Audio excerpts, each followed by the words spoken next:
Hello everyone. Before we dive in, don't forget to like the video, subscribe to the channel, and drop a comment telling me where you're from and what time you're watching. This helps YouTube show you more stories like this one. Now let's get started.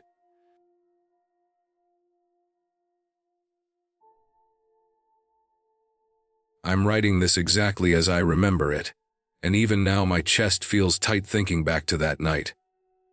What happened still sits somewhere deep in my mind, like a memory I never fully processed, one that comes back only when something in the dark sounds too strange, or when I smell cold air in the woods. It happened about 2 or 3 years ago in southern West Virginia, where I've lived my entire life. Out here, the mountains stack on each other like huge walls, and the woods stretch out in every direction. At night, the darkness settles so thick that it doesn't feel like normal night. It feels like something alive is pressing in from all sides. If you've never walked through a West Virginia trail after midnight, there's no real way to describe the kind of darkness it is. It feels like it watches you. That night started like any other. My friend, I'll call him Mark, was hanging out at my house. We'd spent hours doing what we usually did, watching UFC, flipping through YouTube, messing around on Xbox, talking about random things. It got really late without us noticing. The hours always disappear fast when you're inside with bright lights and noise. But at some point, maybe around 12:45 or 1 a.m., we got bored and restless. The house felt too quiet, too still. One of us suggested going for a walk down the nearby trail to smoke. The trail wasn't long, but it cut straight into a dense patch of woods, the kind where your phone light can't reach more than a few feet off the path. I'd walked it 100 times during the day, and maybe a dozen at night. I always felt uneasy out there after midnight, but I never expected anything more than maybe a raccoon or deer jumping out. The air outside that night was colder than I expected. Not freezing, but sharp enough that you can feel it settling in your lungs.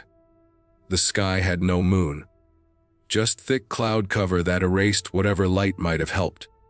We walked with our hands shoved into our pockets, just listening to our shoes crunch over the gravel.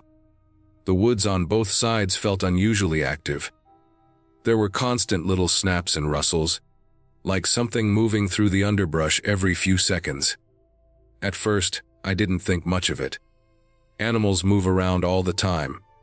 But after a while the amount of noise felt wrong. Too many things moving at once, too many fast rustles cutting through the trees. It made the hair on the back of my neck stand up. By the time we reached about halfway into the trail, around the point where the path starts to curve deeper into the trees, we stopped, packed the joint, and stood there talking. I remember the glow of the lighter briefly lighting up the branches above us. It showed how packed the trees really were, like a tangled wall on every side. The forest felt alive, way more alive than normal for that hour. There were small scraping sounds, sudden wings flapping somewhere overhead, and what sounded like quick movements in the brush far to our left. I joked nervously about it being a sign that something big was out there pushing animals around. But even while I said it, my stomach felt tight. Something didn't feel right. We finished the joint and started walking again. I don't think we took even 10 steps before everything stopped. Every noise shut off instantly, as if someone hit a switch. No rustling, no insects, no owls, nothing. That kind of silence doesn't happen naturally in the woods. Even nighttime woods have layers of sound. But this silence felt forced, thick, like the whole forest was holding its breath. Then the voice came. It came out of the quiet so suddenly that I didn't even process it at first. It wasn't a clear shout or scream.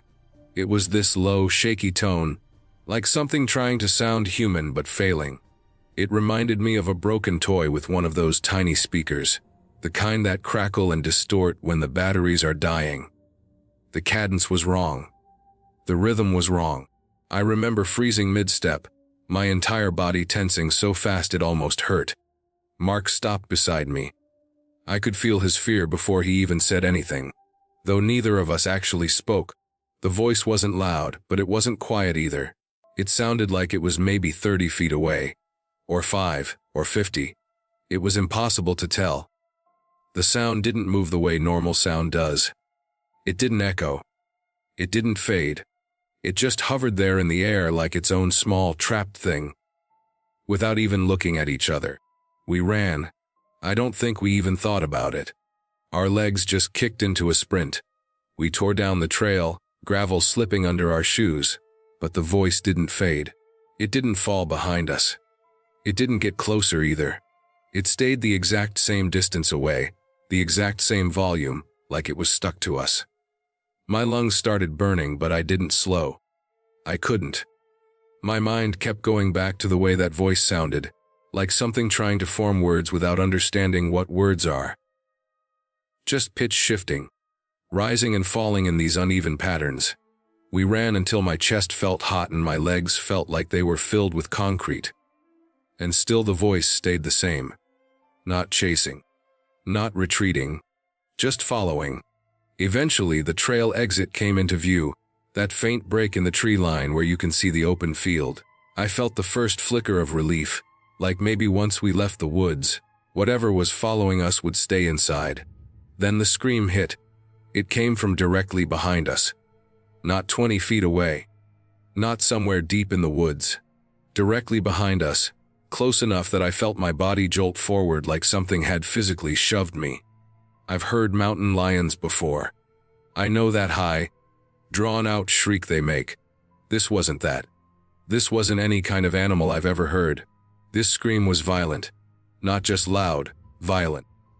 It sounded like something ripping itself apart, while also trying to project every ounce of rage or hunger, or whatever emotion a thing like that could have. It shook the branches around us. Birds exploded out of trees overhead. For a second, I felt every part of my body freeze like that sound went straight into my bones. Then the terror hit full force. We sprinted the last stretch of the trail, stumbling out into the open field. My hands were shaking so badly that I had to shove them into my hoodie pocket to keep them steady. The woods behind us were black, completely still, like nothing had ever been there at all. We didn't stop running. The car was maybe 5 minutes away across the gravel lot, sitting under the dim yellow streetlight. I kept expecting to hear another scream or footsteps or anything behind us. But once we left the trail, there was nothing. Just cold, empty silence. When we reached the car, both of us were shaking so hard we struggled to get the keys into the door. We got inside, locked it immediately, and sat there breathing like we'd just finished a marathon. The woods looked normal from the parking lot. Still, dark, quiet. If you saw it, you'd never think anything had happened. But something did happen. Something I still can't explain. I've told only a few people over the years, and most of them gave me the same look. The one that says they think I'm exaggerating or misremembering or making something out of nothing. But I know what I heard. I know how wrong that voice sounded. I know how unnatural that scream was. I don't claim it was a ghost or anything supernatural. I don't know what it was. All I know is that it wasn't human, and it wasn't any animal I've ever encountered in these mountains. It was something else. Something that felt like it didn't belong in the woods, but was still somehow part of them. I still walk that trail sometimes during the day, but never at night. I won't let myself step foot there after dark. Every time I pass the halfway point, my chest tightens, and I feel the memory press in around me. And even now, years later, when the woods go quiet too fast or the air shifts in that strange way, I feel the same fear rise up from somewhere deep inside. Because I know silence isn't always just silence, and some things follow you longer than you want to admit.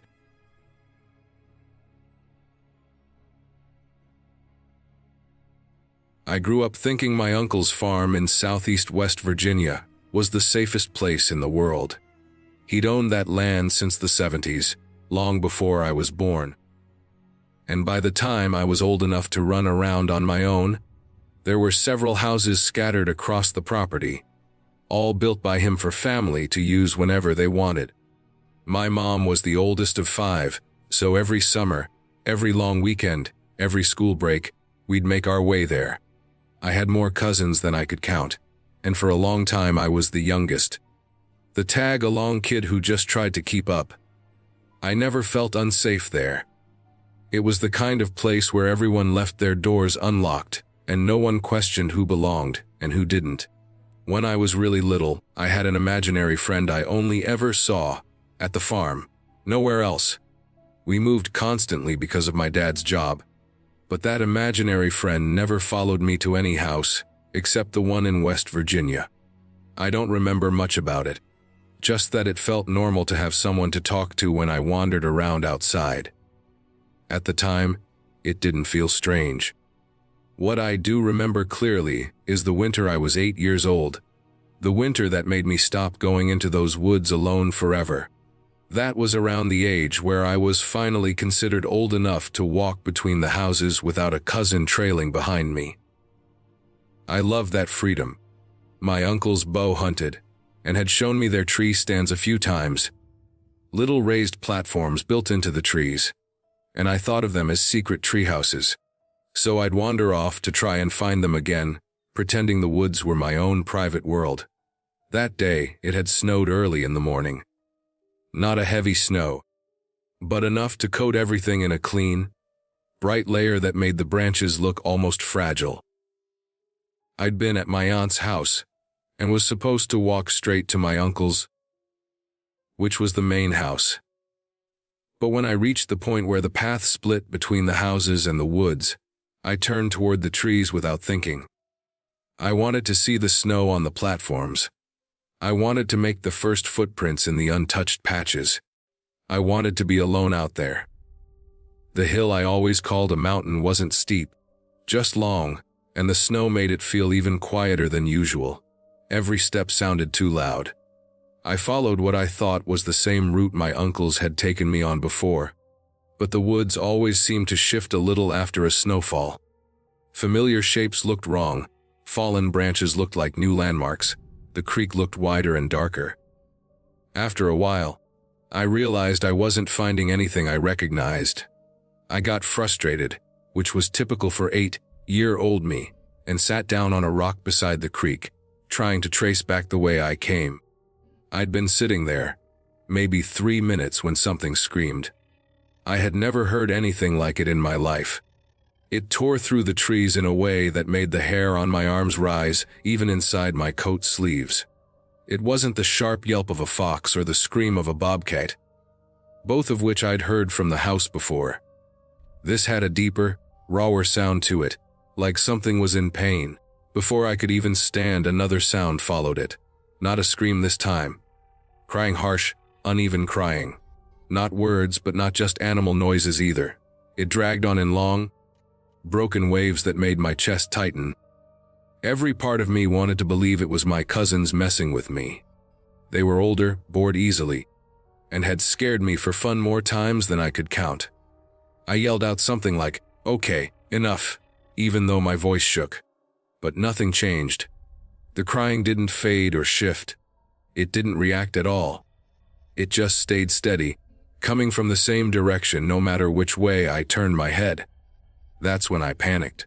I stood up so fast I slipped on the snow and caught myself on my hands, scraping them even through my mittens.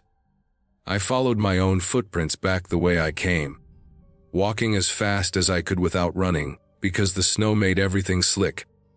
The entire time, the crying didn't move. It didn't get closer, didn't get farther. It just filled the woods, steady and slow, as if whoever, or whatever, was making it wasn't moving at all. When I reached the edge of the woods and finally saw the roof of my uncle's house, I broke into a run. I didn't care if I slipped. I didn't care if I fell. I just sprinted across the snow, up the steps, and shoved the kitchen door open hard enough that it banged against the wall. Everyone was inside. Every cousin, every uncle, my mom, my older sister, they were all there. Boots by the door, coats half on, faces tight with worry. My uncle said they had been about to go into the woods to look for me. Apparently I'd been gone for hours. Not the 30 minutes I thought had passed. My mom said later that I looked like I'd lost all the blood in my face. My hands were scratched and red where the snow had gotten into my mittens. My coat was wet. My socks were soaked through. I didn't even realize any of that until she pointed it out. I just kept staring at the windows, half expecting that crying sound to follow me out of the trees. When I finally managed to tell them what I heard, my uncle didn't laugh. None of them did. They exchanged looks the way adults do when they're trying not to scare a kid any more than they already are. My uncle only said that people sometimes heard strange things in those woods, especially in winter when sound traveled farther and bounced off the bare trees. He called it the witch, but not like a fairy tale witch. More like a nickname for something they couldn't explain. Something people had heard for years but never seen. They never told me stories to frighten me. They didn't need to. The way they talked about it, quiet voices, careful words, was enough. I never went into those woods alone again. Even now, as an adult, when I visit the farm, I don't step past the tree line. I don't care how old I am or how reasonable I try to be. Something screamed that day. Something cried. Something stayed the exact same distance from me as I ran, as if it was watching without moving. And whether it was an animal in pain, or echoing sounds from somewhere else in the valley, or something no one had a name for, I don't need to find out. What matters is that I got out. What matters is that something was in those woods with me, and I was 8 years old, alone, and lucky enough to follow my footprints back before the snow started falling again. I still think about that creek sometimes. I still think about how quiet the world felt right before the screaming started. And I think that some places, no matter how familiar they seem, hold things people don't talk about because they don't really understand them. Not ghosts, not monsters. Just something old, something wild. Something that doesn't care whether you believe in it or not. And that's why, even now, I never go near that tree line. I don't need to hear that crying ever again.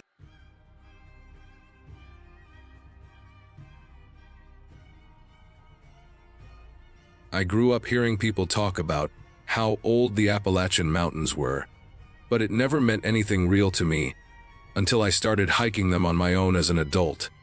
When you stand on a ridge in the Alleghenies and look out across those endless folds of land, you feel something settle in your chest. Something heavy, ancient, quiet. It isn't mystical, not in a fairy tale way, but in a geological way, like standing inside time itself. These mountains were here when the continents were one body. They've seen oceans come and go. They've watched whole climates rise, warm, freeze, and die. You can sense that age in the ground. It feels comforting and unsettling at the same time, like touching something that remembers far more than you ever will. I live close enough that I can drive there in under an hour, so I go often. Long hikes, solo walks, quiet drives on Forest Service roads that barely show up on maps. I've never had a truly creepy experience in those woods. Not the kind people tell campfire stories about, but I've had moments where the air felt wrong, or something shifted in the trees, or I got the sudden, sharp sense that I shouldn't be where I was. I always push it aside. I love the Appalachians too much to scare myself out of them. I thought I understood the mountains. I thought I respected them enough. But one late October trip changed how I look at them forever. And it wasn't ghosts or strange creatures or any nonsense like that. It was the land itself, and something about the way a place that old can become dangerous without doing anything out of the ordinary. It was a warm day for late fall, the kind where the sun still had bite, but the wind carried a chill that hinted at winter. I parked near an old logging road I'd used plenty of times. The leaves were past peak color, but there were still patches of gold and deep red scattered across the slopes. The air smelled like cold earth, damp bark, and the faint sweetness of decaying foliage. Everything was quiet except for the slow rustling of branches. The forest always feels heavier in late fall, as if it's preparing to close itself for the year. My plan was simple. hike about 4 miles up to an overlook I liked, eat a small lunch, and head back before sunset. I had good gear, plenty of water, an external battery, and a printed map. Nothing reckless. Nothing unusual. The first couple of miles were easy.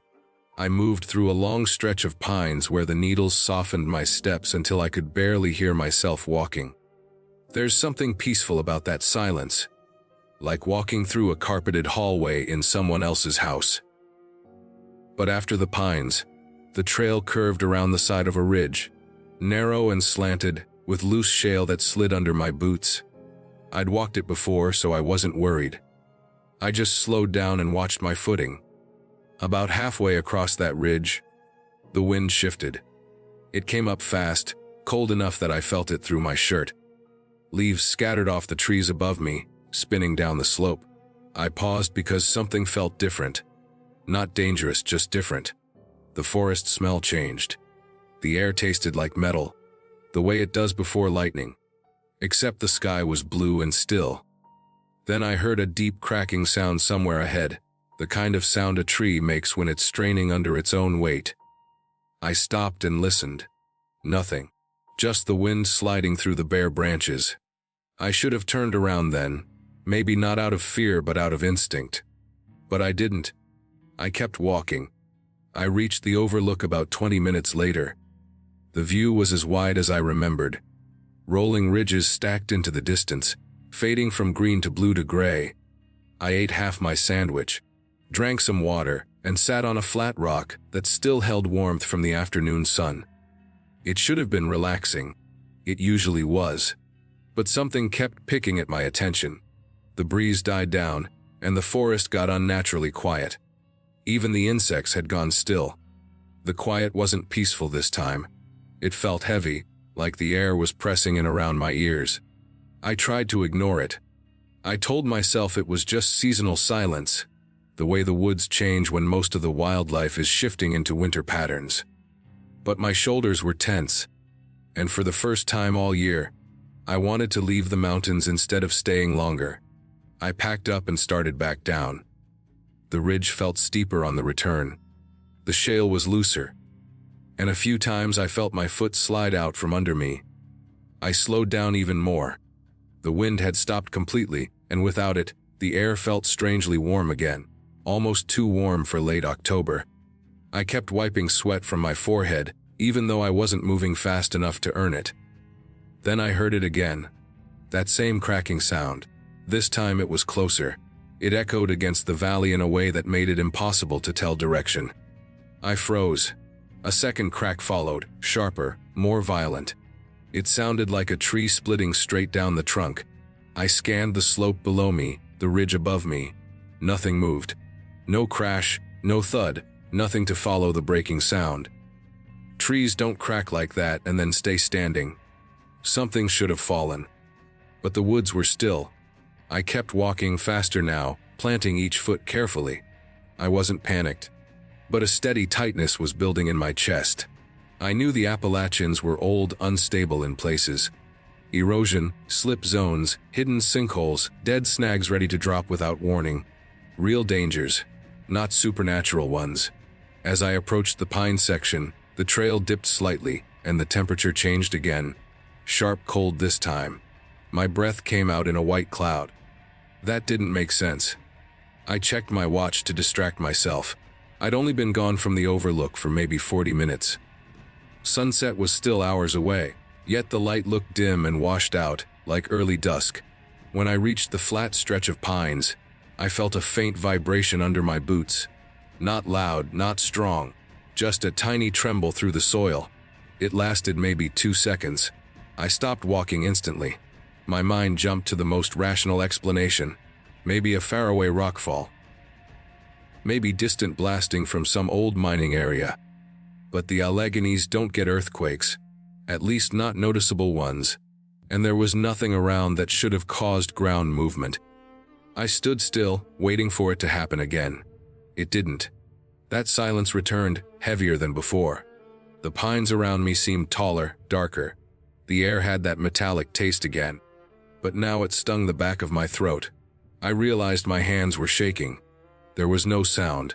No wind, no birds, not even my own breathing for a moment. It felt like the woods were holding something in, as if the entire mountain was tightening itself beneath me. And in that moment, I understood something simple but terrifying. Ancient things don't need to move to be dangerous. They just need to shift, even slightly, in ways you don't notice until you're already in trouble. I forced myself to keep walking. Slow, steady steps until the pines thinned and I could see the last stretch of trail leading toward the parking area. I didn't look back. I didn't stop again. I walked until the trees finally opened and I saw my car through the bushes. My legs were numb when I reached it. When I shut the car door, the normal world returned all at once. The faint hum of the engine, the rustle of leaves across the road, the distant sound of a plane overhead. Nothing strange. Nothing heavy. As if the mountains had closed behind me. I drove home with my hands tight on the wheel and didn't turn on the radio the entire way. I've gone back to the Alleghenies since then, but not alone, and not without a real plan. I still love those mountains, but I don't pretend I understand them anymore. They don't need monsters or legends to be frightening. Their age alone is enough. Their weight, their silence, their ability to change without warning. Whatever happened that day wasn't supernatural. It was something real, geological, environmental, maybe even just a combination of weather and instinct.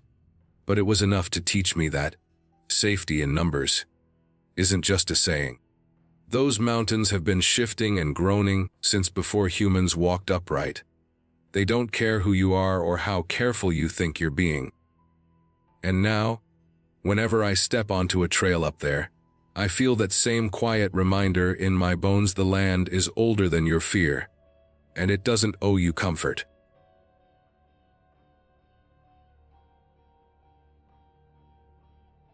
I was 8 years old the night my family realized I was missing.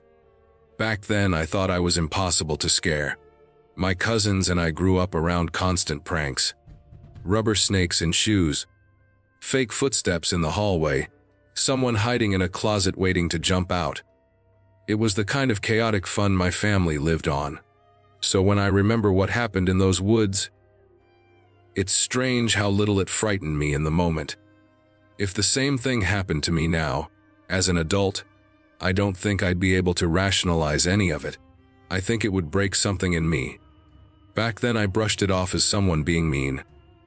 Now I know better. It was winter, and the snow had fallen in a heavy, silent sheet that made the whole property feel like a blank page. At my grandparents' house, during gatherings like this, the adults were loud and warm and always laughing, and the kids were left to run wild. I slipped outside without thinking much about it, bundled up and bored and wanting a break from the noise. The woods behind the house had always been a place we explored during the day. Never at night, but I was too young to consider the difference.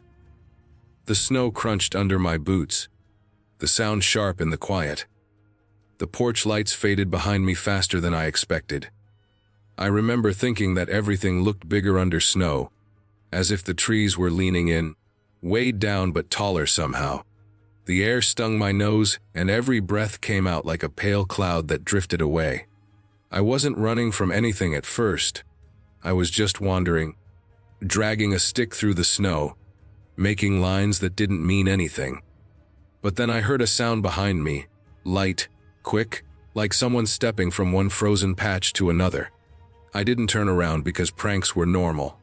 Someone had followed me. Someone wanted to scare me. I laughed under my breath and picked up my pace, thinking I'd outsmart them by doubling back later. But the sound kept being there, steady, close. What bothered me wasn't that someone was following. It was that whoever it was didn't say anything. My cousins were loud, unable to stay serious for more than a second. They would have shouted my name or told me to wait, or made some dumb noise to give themselves away. This wasn't like them. The silence felt heavy, like when you wake up at night and the dark feels too thick. I walked faster. Then I ran. My boots slid on patches of ice hidden under the snow, and the cold cut into my lungs. The woods were darker than I realized, and the only light came from the faint glow behind me where the yard was. But every time I glanced back, the trees blocked most of the way, and I couldn't see who was there. I only heard the steps, a little off from mine, not echoing, not copying, just following. At 8 years old, I still wasn't scared the way an adult would be. I really believed it was just someone messing with me. But I didn't understand why I couldn't see them, or why the steps sounded like they were coming from more than one direction sometimes. Left, then right, then behind. As if someone kept shifting places without the snow breaking under them the way it broke under me. Eventually I stopped. Not because I felt safe, but because I realized how far I had gone. The porch lights were gone completely now, swallowed by tree trunks and distance. The sky was the kind of dark that feels like it's pressing down on you, and the only brightness came from the snow itself. I could see my tracks stretching behind me in a messy line, but nothing else. No second trail. No neat set of footprints following, just mine. That made no sense.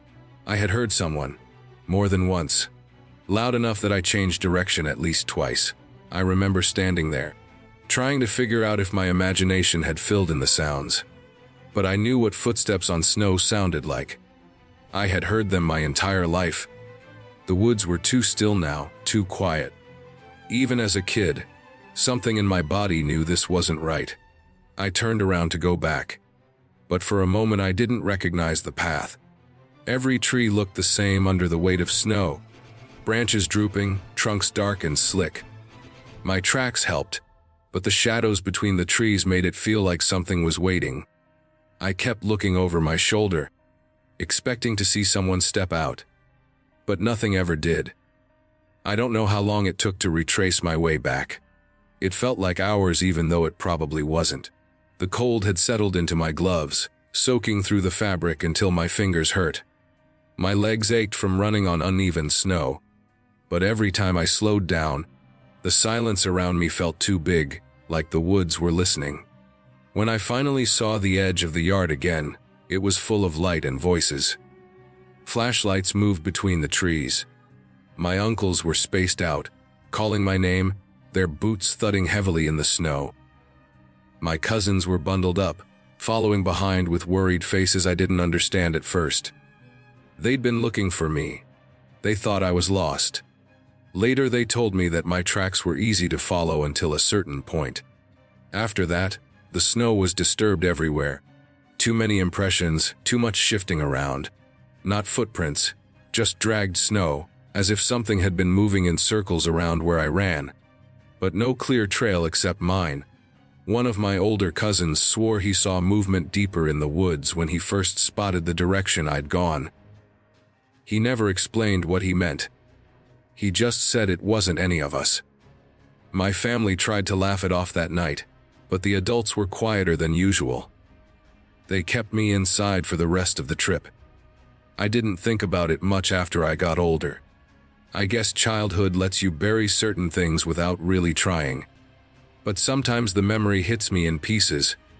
The sound behind me, the feeling of being watched. The way the snow looked disturbed without prints. Back then, everyone joked that it was probably some squatter living out there, watching from a distance, moving faster than we expected because they knew the land better. That was the logical explanation. But a few people in my family didn't buy that. And now, as an adult thinking about it all again, I don't buy it either. I heard footsteps behind me, but nothing left tracks. Something moved through those trees without showing itself, without breaking the snow the same way I did. Something followed me long enough to make me run without understanding why. I was a tiny kid in the middle of winter woods at night, and something chose to walk behind me just close enough for me to hear, but not close enough for me to see. Whatever it was didn't try to hurt me. It just wanted me to know it was there. That's the part that unsettles me more now. The idea that something can stay that close, that quiet, that careful. Close enough to follow. Close enough to watch. Close enough that even now, decades later, Thinking about it still makes the back of my neck prickle in the exact same way it did that night, when the woods were too silent and the snow held every mark except the ones that should have been there.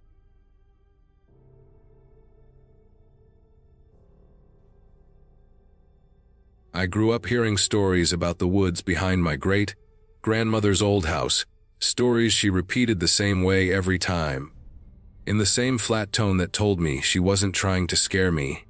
She was trying to warn me. Her house sat on a slow bend of an old country road, the kind where the trees leaned in over the ditches and the branches knitted together so thick they blocked the sky. The forest there always felt older than anything around it. Even as a kid, I never liked how still it was. No wind, no birdsong, nothing but the feeling that something was waiting just out of sight, watching without blinking. She had rules. Real rules. Not the kind adults give kids to keep them close. She'd grip my wrist, look me dead in the eyes, and say, "You never leave the yard. You never step into those trees. And if you hear someone calling your name, you do not answer. Even if it sounds like me, you run inside. You shut the door. Understand?" I'd nod, because her tone didn't allow anything else.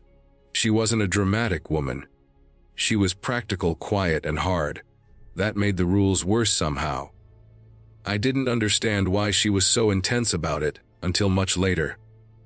But I never forgot the feeling of standing on the edge of her backyard, just a few feet from the tree line, and seeing how the light seemed to disappear between the trunks. It always felt like stepping forward. Even one step would mean crossing into something wrong, something that didn't care who you were. Years later, I found out other people had seen things too. A couple weeks ago, I was scrolling late at night and came across a video. A hunter was talking about an encounter he had in the same region where my great-grandmother lived. I clicked out of curiosity, expecting some overacted campfire-type story. But there was something off about how he spoke. He looked down a lot, rubbed the stubble on his jaw, kept pausing like he didn't want to say the next part, but couldn't hold it in either. He said he'd been hunting at night and had fallen asleep against a tree. It was late when something woke him. A Bob White call. I didn't think much of it until he said the birds don't call at night. I looked it up afterward. They don't. They never do. He said the call echoed across the clearing. Then another call answered from a different spot. That was when he realized something was wrong. He moved to a new position, crouched low behind some brush. A few minutes later, he saw something come out of the tree line. Not a deer, not a person. Something thin, the limbs too long, the movement all wrong. Walking on all fours, but in a way that didn't match any animal he knew. It went to the exact spot he had been sitting earlier. He said it lowered its head to the ground like it was sniffing. Then it rose up, slowly, until it was standing on two legs. Its silhouette was human but stretched, wrong proportions, as if someone had pulled the limbs out like taffy. He said it lifted its head and made another Bob White call.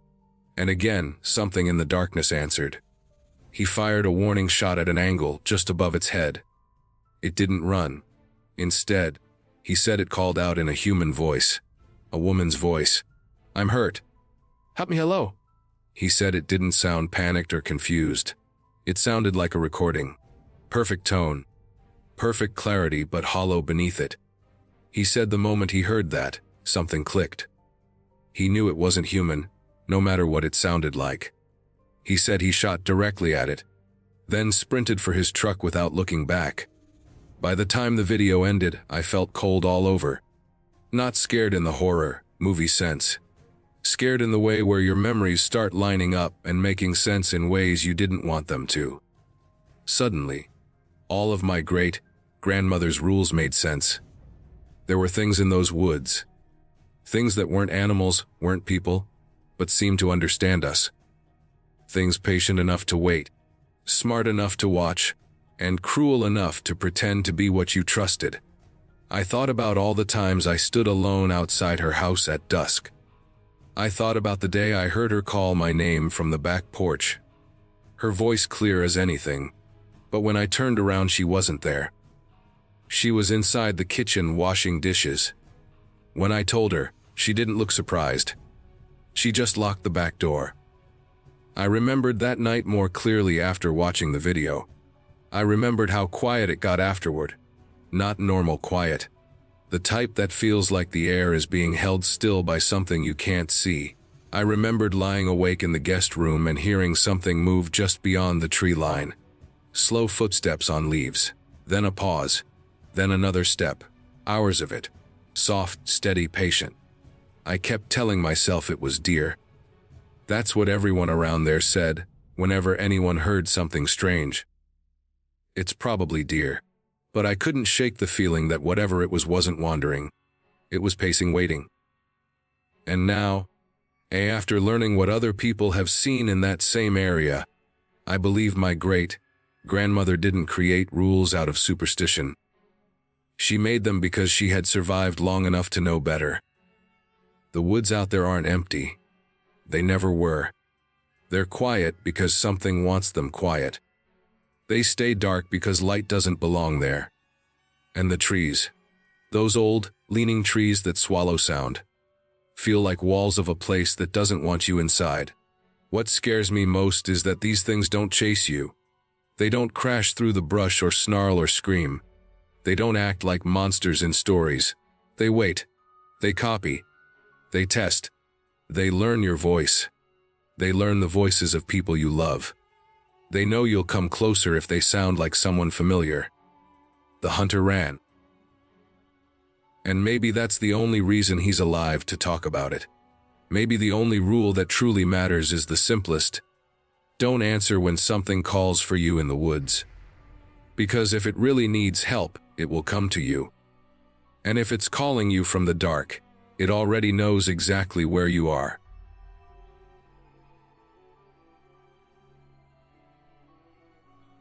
I always thought those ideas about hidden human abilities, frequencies we don't understand, and the way our bodies can tune into things were just interesting theories. Stuff you talk about late at night when you're half awake and trying to sound deep. But the older I got, the more they stopped feeling like theories and started feeling like facts. Not because I wanted to believe them, but because of something that happened to me when I tried to cleanse myself for the first time. Something that still bothers me every single day, even now, long after I've convinced everyone around me that I'm fine. It started near the end of last year. I'd been feeling tired, burned out, mentally foggy. I blamed it on work, but deep down I knew it wasn't just that. Everything felt off. I couldn't focus. I couldn't sleep properly. I felt like I was constantly buzzing inside.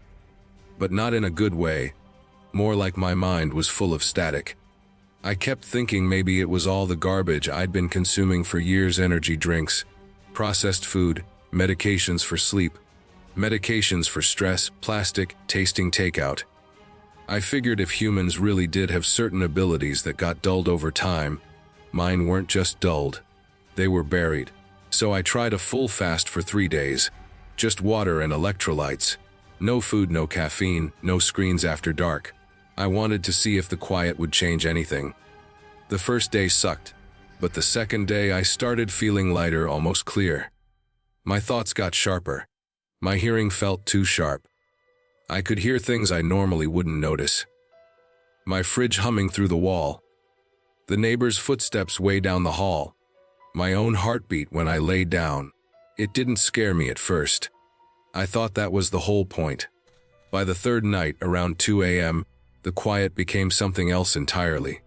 My apartment felt wrong. Not haunted wrong, just tuned wrong, like the air was vibrating at a frequency I couldn't place. It reminded me of when you stand too close to a big speaker and your body feels the bass, even if you can't properly hear it. My chest felt tight, my skin felt too thin. And every time I breathed I could feel the air moving in and out far too clearly. I thought maybe it was just hunger messing with me, so I sat on the floor in the dark, leaned my back against the wall, and tried to breathe slowly. But that made it worse. The static in my head wasn't static anymore. It was organized. Not voices, nothing that obvious. More like information pressing at the edges of my thoughts. Like something trying to sync with me. I kept telling myself it was just my brain misfiring, because I hadn't eaten in 3 days. But that didn't explain the physical feeling of it. It was like standing close to an open Bluetooth network. You can't see it. You can't hear it. But you know there's a channel open, waiting for a connection. That's when I made the biggest mistake of my life. I took an edible. I'd read people say fasting intensifies everything, and stupidly, I thought a small dose might relax me enough to sleep. It kicked in fast, way faster than normal. Within minutes I felt like my mind had been pulled forward, like something inside me was shifting into a place it normally wasn't allowed to be. My thoughts weren't thoughts anymore. They felt like signals, bursts, pings, like something was bouncing back at me, responding in a way that didn't belong to me. I tried to stand, but my legs felt like they were underwater. As soon as I got up, the whole room bent slightly to the left. Not spinning, not shaking, just bending, like a distortion. Like when a phone tries to connect to a device that's too far away and the signal stretches. For a second I actually felt a physical pull in my chest, as if something was tugging on the space right behind my sternum. I remember putting my hand on the wall to steady myself, and the wall felt warm. Not room temperature warm, body warm. I jerked my hand back so fast I almost fell. My first instinct was to run, but where would I go? It felt like the air itself was wrong. Like all the silent frequencies that pass around us every second were suddenly cranked up and pressing straight into me. Then the worst part happened. The buzzing in my head organized itself again, but this time it wasn't at the edge. It was inside. Not words, not images, just a pressure that wasn't mine, like something pushing a thought forward without actually forming it. A presence. Not spiritual, not ghostly, just something tapping into whatever I had unintentionally opened in myself. Something sentient enough to recognize the connection and push through it. I forced myself to sit down again, curled forward with my forehead against my knees. I stayed like that until the pressure finally eased up, maybe an hour later. When it stopped, it didn't fade. It just cut off, like someone severing a wire. And as soon as it was gone, I felt the normal world snap back into place. The air felt normal again. My chest stopped vibrating. My thoughts became my own. I didn't move until sunrise. After that night, I broke the fast immediately and ate the heaviest meal I could manage. I didn't care about the cleans anymore. I just wanted whatever door I'd opened to slam shut. It worked, mostly. The buzzing never came back, at least not that strongly. But every now and then, usually late at night when everything is quiet, I feel a faint hum under my thoughts. Not intrusive, just there. Like a network signal my mind can still detect even though I'm no longer tuned into it. It's always faintest when I'm tired or stressed, but strongest when I'm calm, like it's waiting for me to slip again. I learned something that night, something I wish I could unlearn. Whatever frequencies exist around us, whatever signals or energies or whatever you want to call them, they're not meant to be accessed casually. They're not spiritual gifts or some ancient ability we lost. They're dangerous. And if you open yourself up too far, through fasting, through substances, through anything that breaks the natural barrier your body keeps for you, something out there will notice. And once it notices you, you don't get to pretend it never happened. You just learn to live with the fact that you brushed against something that does not care about you at all, but would absolutely use you if it had the chance. That's my ending. Not a ghost, not a monster, not a hallucination. Just a reminder that the unseen channels around us aren't empty. And if you happen to tune into the wrong one, even for a few minutes, you don't walk away the same.